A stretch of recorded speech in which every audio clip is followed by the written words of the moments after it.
Eletrobras ainda é um bom investimento? Ainda vale a pena continuar acumulando as ações de Eletrobras? É sobre isso que nós vamos falar nesse vídeo aqui.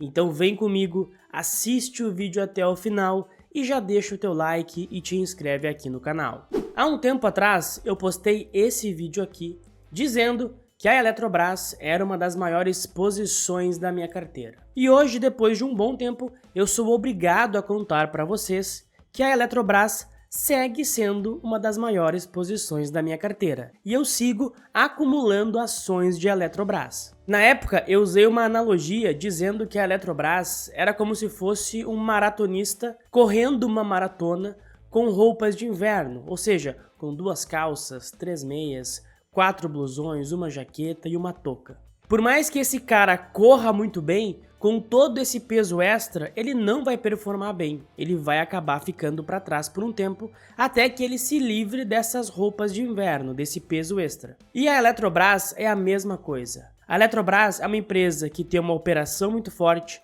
gera um caminhão de caixa, mas que no momento atual está se livrando desse peso extra, que são as suas heranças do tempo que era estatal. Mas a boa notícia para quem é investidor de Eletrobras é que cada trimestre que se passa, a Eletrobras se livra de mais pesos extras e vai se tornando uma empresa cada vez mais eficiente. E eu tô aqui justamente para te mostrar essa melhora operacional da Eletrobras, tanto na redução de custos, quanto no seu crescimento de receitas projetadas para os próximos anos. Olhando para o resultado do terceiro trimestre de 24 da companhia, a gente vê um resultado bastante interessante na minha opinião. Obviamente, nós tivemos alguns não recorrentes que impactaram o resultado de forma muito positiva. Mas mesmo tirando os não recorrentes, a gente teve um resultado interessante mostrando um crescimento. A primeira coisa que a gente vai olhar nesse balanço da Eletrobras é o lucro líquido. Como dá para ver aqui onde está grifado,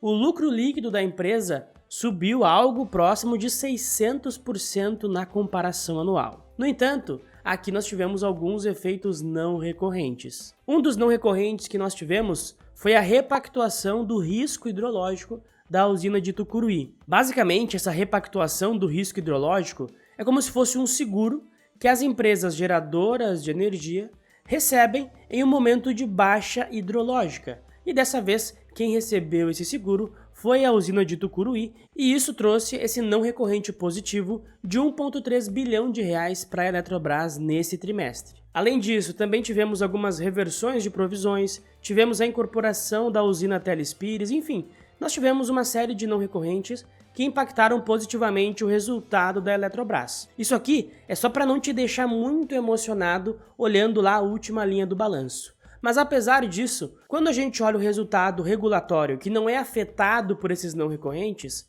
a gente também vê uma empresa apresentando um crescimento. O EBITDA regulatório cresceu cerca de 7% na comparação anual e cerca de 12% na comparação com o trimestre anterior.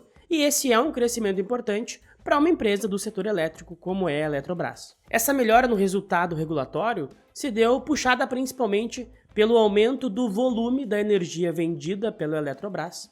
E quando a gente vê aqui, inclusive, nesse gráfico, dá para ver claramente que essa energia para os próximos anos tem um preço de venda maior do que o preço praticado em 2024. Ou seja, somente com esse crescimento dos preços, a companhia já tende a apresentar um crescimento orgânico nos próximos anos, o que é importante de qualquer maneira. E outro ponto muito importante é que a Eletrobras vem investindo bastante. Ela já investiu nesses primeiros 9 meses de 24 algo em torno de 5 bilhões de reais, tanto em projetos de geração, mas principalmente em projetos de transmissão de energia. E esses investimentos hoje contratam um crescimento futuro para a companhia. Sem falar que a Eletrobras foi uma empresa que durante muito tempo não investiu praticamente nada. Então agora a companhia está investindo, está correndo atrás do tempo perdido, justamente para patrocinar um crescimento e gerar valor para o acionista.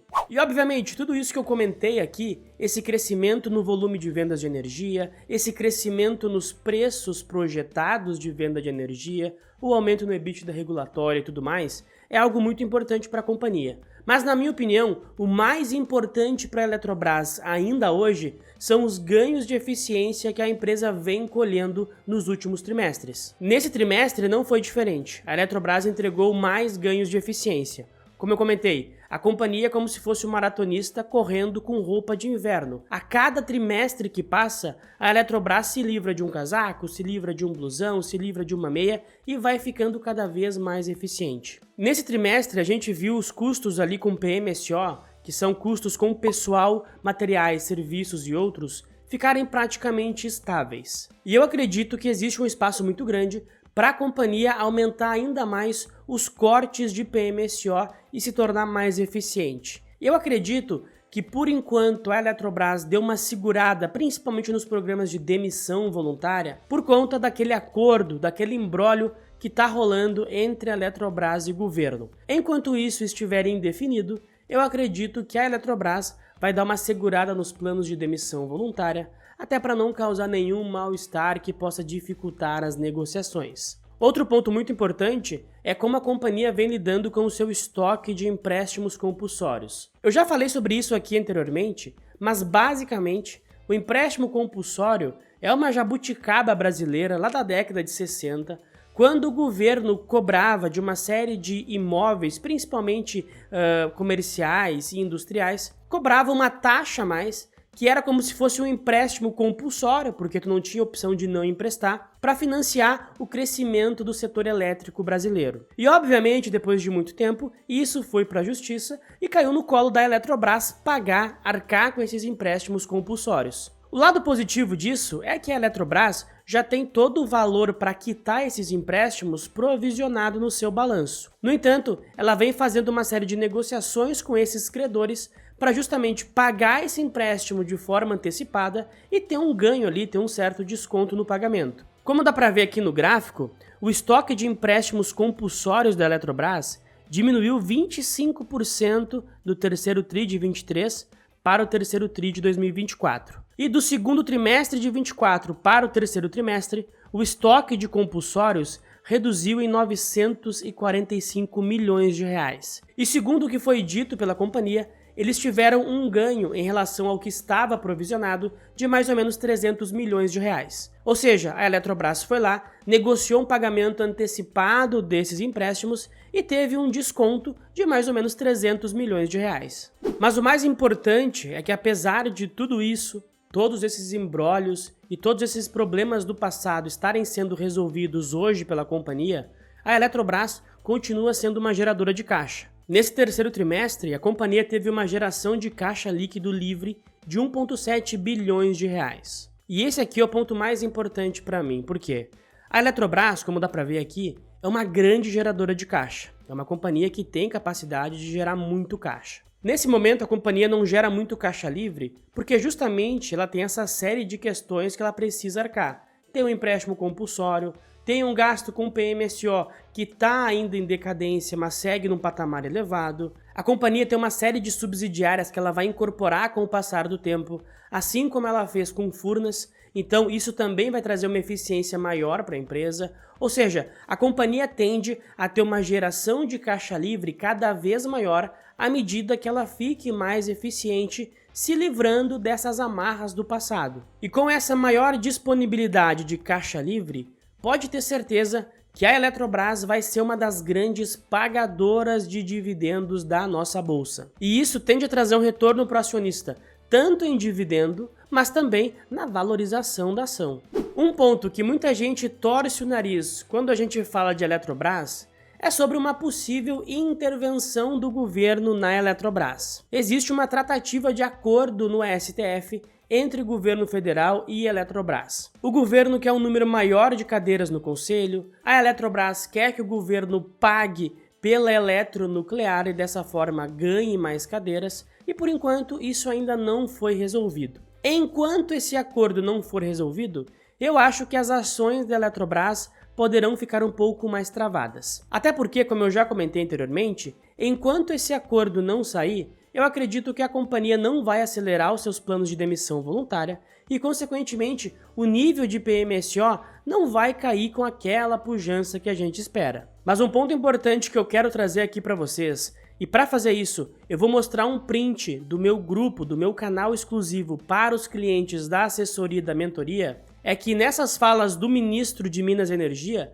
dá para ver claramente que quem está travando o acordo é a Eletrobras. Ou seja, a Eletrobras não vai abrir as pernas para o governo. A Eletrobras não está fazendo as concessões que o governo almeja. O que isso quer me dizer? Isso quer me dizer que a Eletrobras tem força nessa negociação e que o governo não vai intervir na Eletrobras. Até porque, se o governo tivesse força para intervir na Eletrobras, já teria intervido. O governo não tem força para isso e eles estão chorando, choramingando, pleiteando uma ou duas mais cadeiras no conselho e vai ser isso que eles vão conseguir no máximo. E inclusive, deixa eu te falar que se você quiser ter a minha ajuda no dia a dia com os seus investimentos para montar uma carteira, definir uma estratégia, escolher as teses e acompanhar o mercado no dia a dia, inclusive tendo acesso a esse grupo mega exclusivo onde eu atualizo balanços, falo sobre as teses, falo o que eu estou comprando, falo quais oportunidades eu estou vendo, é só você conferir os links aqui na descrição e no comentário fixado. Por fim, quando a gente fala de Eletrobras, eu vejo uma empresa extremamente barata. A Eletrobras hoje negocia na casa de 0,7 vezes preço-valor patrimonial. Esse é um múltiplo de empresa estatal. No entanto, a Eletrobras é uma empresa privada já faz alguns anos e parece que o mercado ainda não se deu conta disso ou simplesmente o mercado coloca muito no preço um risco do governo intervir na companhia, o que na minha opinião, como eu já comentei, não vai acontecer. E ao mesmo tempo, a Eletrobras é a empresa elétrica que tem a maior taxa interna de retorno real, ou seja, é a mais barata e tem a maior taxa interna de retorno. Isso para mim é o suficiente para a Eletrobras continuar sendo uma das minhas principais posições na carteira. E aqui só para deixar claro, na thumb e no título eu coloquei Elet 3, mas hoje a minha posição em Eletrobras é através da Elet 6. Isso porque a Elet 6 ela paga um dividendo mínimo obrigatório de 6% do capital social da Eletrobras. E isso no fim do dia dá um dividendo muito maior do que o dividendo da Elet 3. Por conta disso, por conta desse carrego interessante com o dividendo, a minha posição é na Elet 6. E agora eu quero saber de ti, aí do outro lado. Tu gosta de Eletrobras? Não gosta? Tem na carteira? Não tem? Prefere outra elétrica? Enfim, manda a sua opinião aqui nos comentários. E também não esquece de algo muito importante para ajudar o canal a crescer, para me deixar contente e fazer todo mundo ficar mais feliz. Deixa o like no vídeo, se inscreve no canal, ativa as notificações e principalmente compartilha o vídeo com todo mundo que tu conhece e com quem não conhece também não tem problema. Tá certo? Muito obrigado pela atenção e até a próxima.